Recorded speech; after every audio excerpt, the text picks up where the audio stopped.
অসময়ে জামালপুরের দেওয়ানগঞ্জে যমুনা নদীতে দেখা দিয়েছে ভাঙন।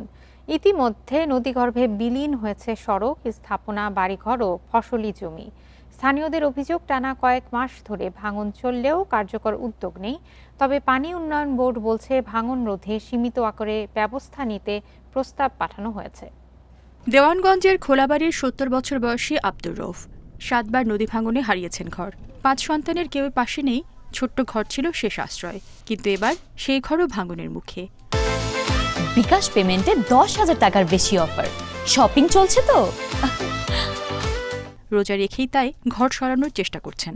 আমাদের তো আর কিছু নাই, সব নদীর ভিতরে চলে গেছে। এখন আল্লাহ ঈদের দিনও যেতখানি, ঈদের দিনও সেতখানি।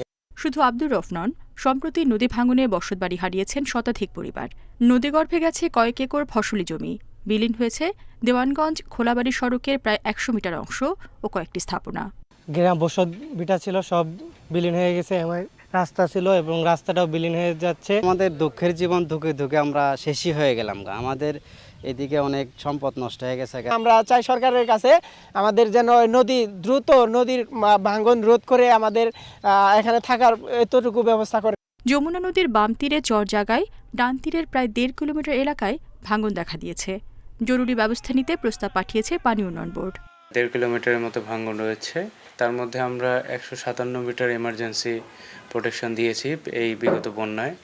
আর এখন বর্তমানে আমরা আরও ২২০ মিটারের জন্যে প্রস্তাবনা পাঠি কাজটা অস্থায়ী প্রতিরক্ষা কাজ এখানে বাস্তবায়ন করা হবে। অসময়ের ভাঙনে আতঙ্কিত দেওয়ানগঞ্জবাসী। দ্রুত কার্যকর পদক্ষেপ না নিলে পরিস্থিতি আরও ভয়াবহ হওয়ার শঙ্কা স্থানীয়দের। Independent news.